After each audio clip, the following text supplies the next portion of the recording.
Well, good evening, everyone. It's Joseph here. I'm back. Welcome to all of you. It is my episode 15 in this financial literacy on Fridays. Yeah, it's been a while since I've done my go live videos. I know I did one just before the New Year's, and I hope everyone had a great um, holidays and New Year. And so I want to greet you all. Happy New Year.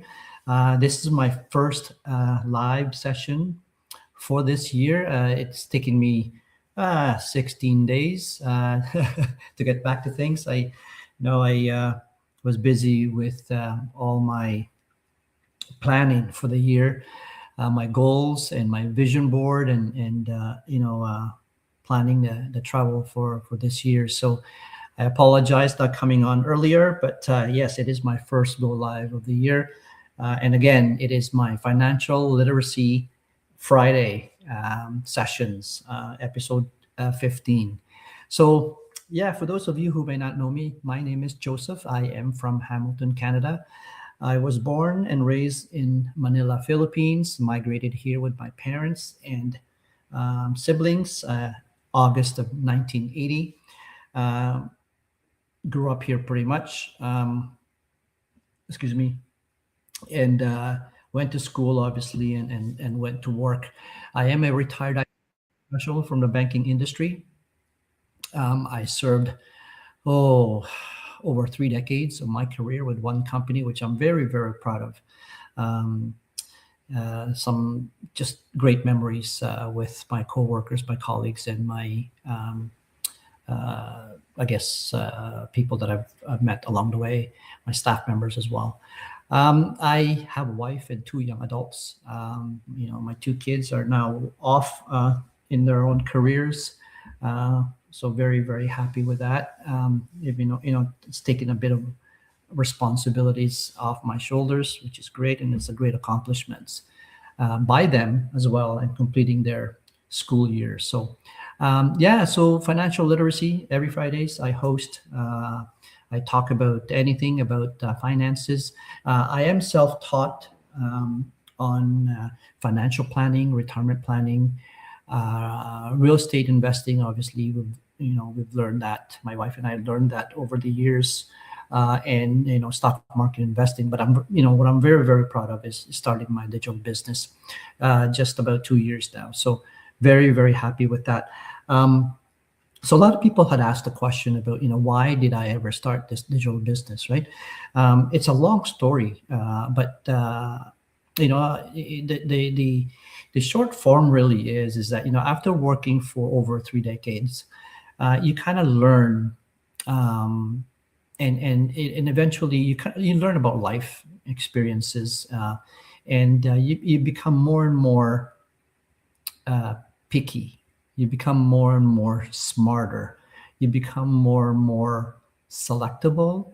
You become more and more, um, I would say, strict in terms of what you want to do next in life, right? You want to be picky and stuff like that. So after 34 years of banking, I felt as though is that I needed a change. And obviously, I don't know, for some of you who might not know, I did go through some medical issues at the time, and that really made me think about what I want to really do in life.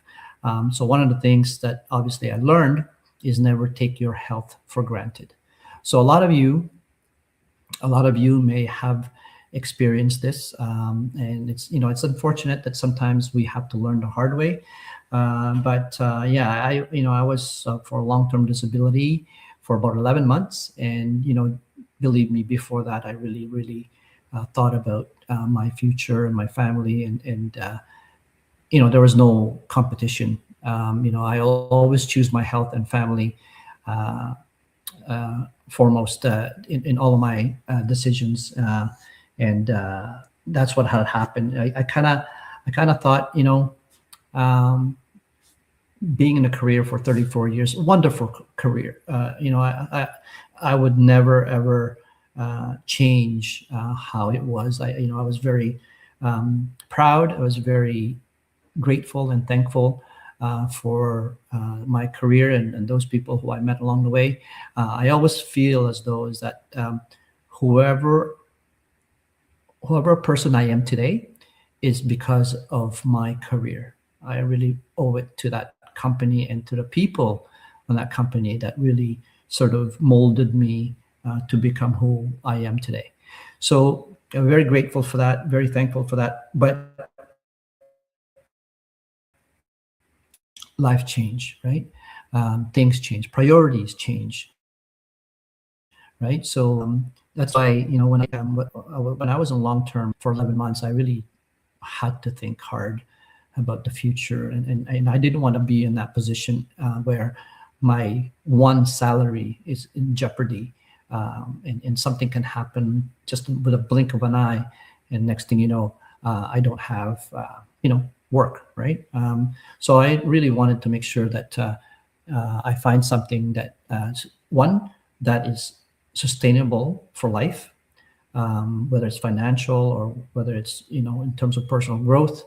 Um, and number two is that I want to make sure that I have the right finances um, for my whole lifespan, because as you know, now these days with all the economy downturns, whatever it is you want to call it, disaster or inflation being number one concern throughout the world, we all have to think survival, right? For ourselves and for our family. So I thought about you know when I was working, commuting for like 2 hours in a day, or sometimes 3 hours in a day. That's kind of time wasted, and I could be doing something more efficient, more effective, more productive, right? So that's why I kind of thought about it really hard, and finally decided that I no longer want to trade my time for money, right? That's all what it came down to.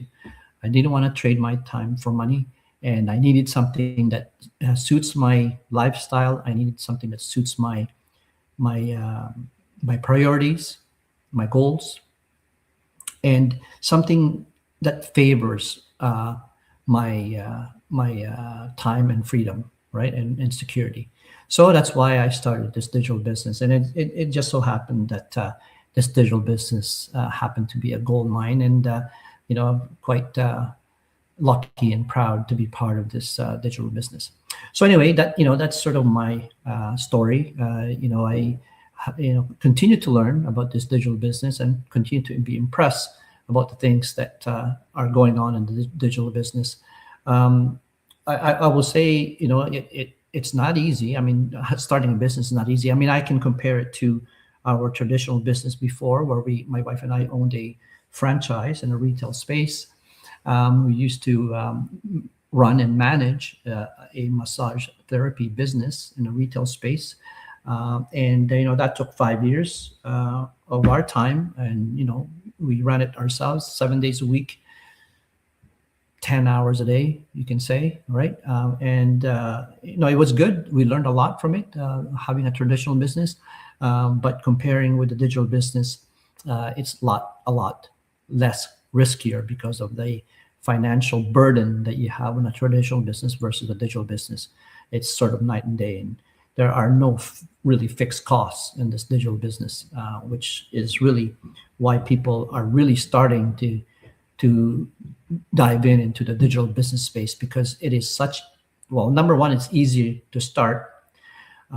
Again, it's easy to start. Obviously, the journey, it's up to you whether you want to fast track or not. It's the schedule and the discipline is within your responsibility. But at the same time, I would say that when you're starting a business, obviously you want to take the less risk, right? As much as possible.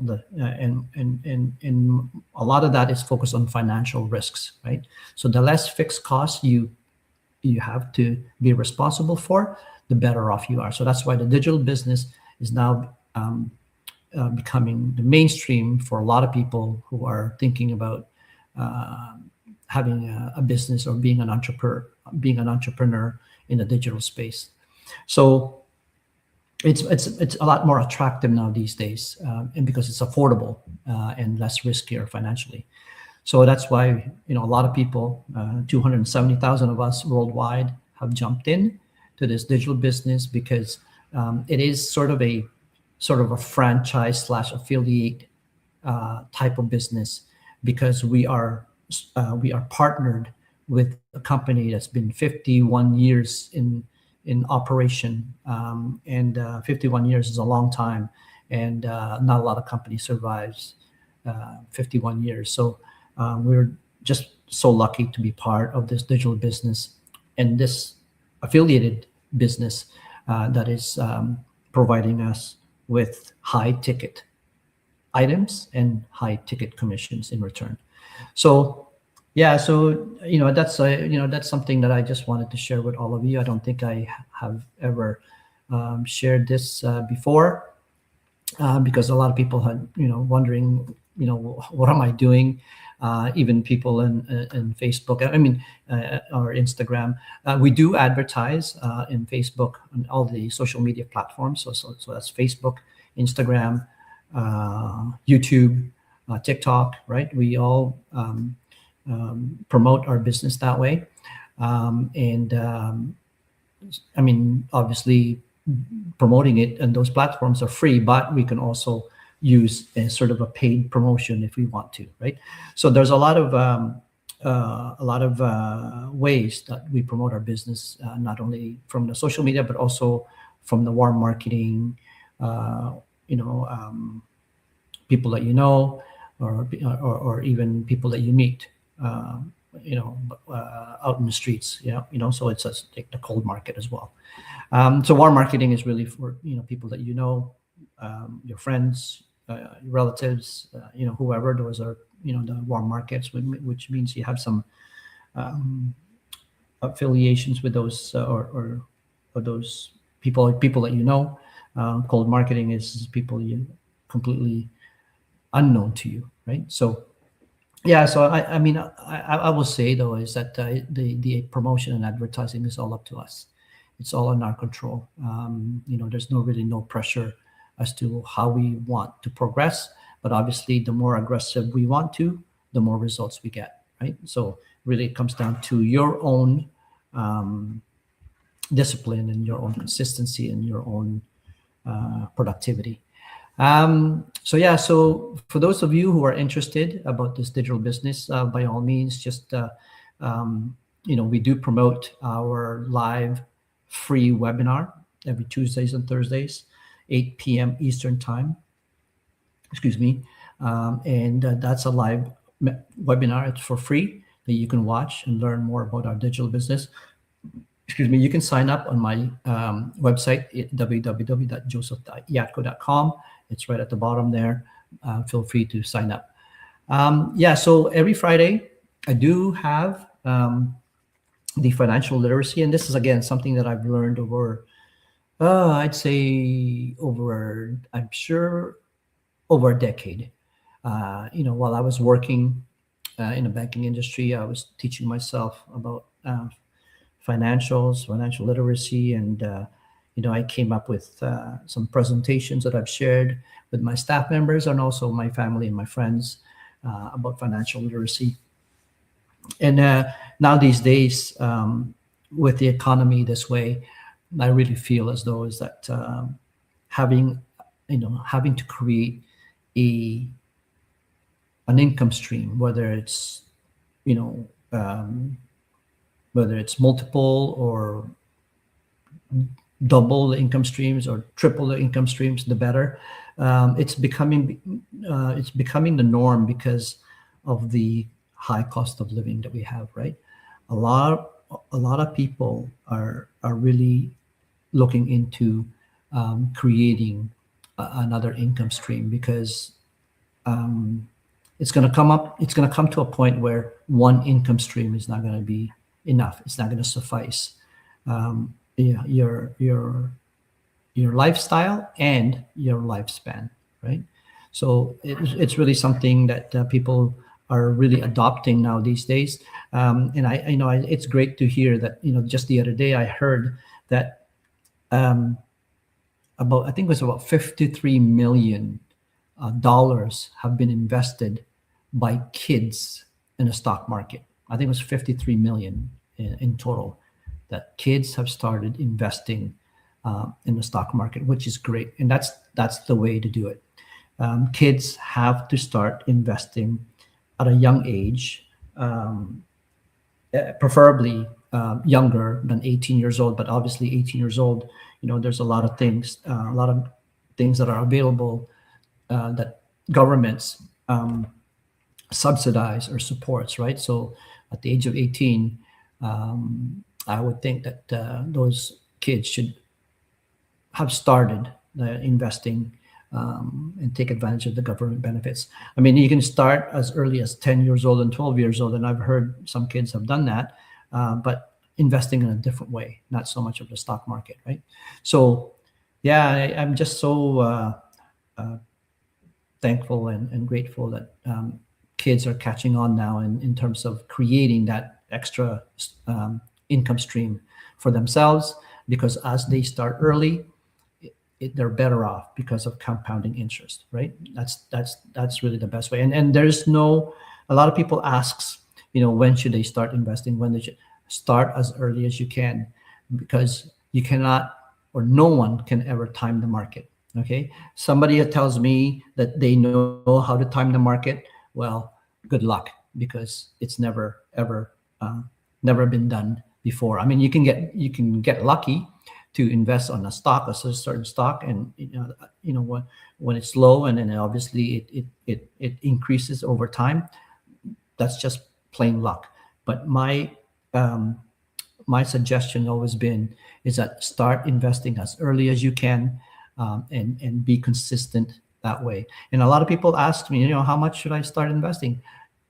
As much as you can afford, right? A lot of people can, a lot of people uh, have misconception that when we talk about investing, it has to be like big money. It's not true. Investing doesn't have to be big money. You can start with $25 a week, $50 a week, right? And put it on, put it on the stock market, and on, index funds, right? But I mean, we can go through about that more in detail. But to me, I just want to encourage all of my followers, all of maybe the new followers, to start thinking about creating an income stream, right? Whatever it is, start creating an income stream, because everyone needs the income streams down the road and then when they retire. So, I mean, sure, if those people have won the lottery, no, they won't need it, of course, right?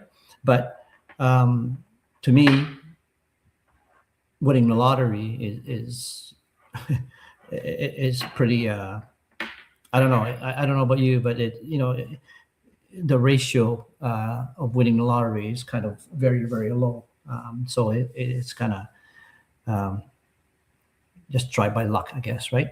But I really just encourage everyone to just don't ignore what is being said out there, or what's being conveyed, or what's being shared out there, right? I mean, a lot of people just sometimes they act too late. They just procrastinate and they don't do anything, and then next thing you know, they regret it in the end, right? You a lot of people do that. A lot of people regret it. I speak to a lot of people that don't even know about investing, right? So and it's sad because it's really financial literacy and investing, but we're really not taught in school, and that's a problem. And I wish it was one of the courses, whether it's in high school or in university. I think it should be taught, because these are the things that are not really, and I'm not sure why it's not taught in school, to be honest with you. I'm not really sure, but this is one important topic, right? On people's life. It's very, very important. Financial literacy, investing,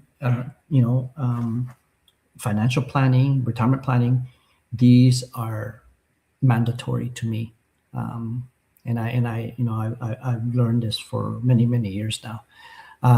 So that's really what I wanted to just share tonight. I didn't really have anything that I want to talk about. I just wanted to answer the one question that I got about the story about me, and I hope to do more of this. I mean, the reason what inspired me to do this live session on financial literacy is to really share my knowledge, my experiences to everyone out there, because I feel as though is that people need this. People need this, whether or not they just want to learn and not take action right away. That's fine, but at least you're learning something about it. And if you're not prepared to take any action about financial literacy or investing, that's fine. Just let it soak in, and then maybe down the road you'll get you'll get to act on it, right? But to me, I encourage everyone to ask questions. My goal is to educate, to inspire, and to share this topic to everyone, so that you can have a meaningful discussion with your professional financial advisors or financial planners, right? And again, I'm not, just a little disclaimer, I am not a financial I'm not a financial advisor, okay? I'm a financial coach, okay, and a financial advocate. So I'm here to explain, to teach you about financial literacy or investment, and type of form of investment, whether stock market or real estate investment.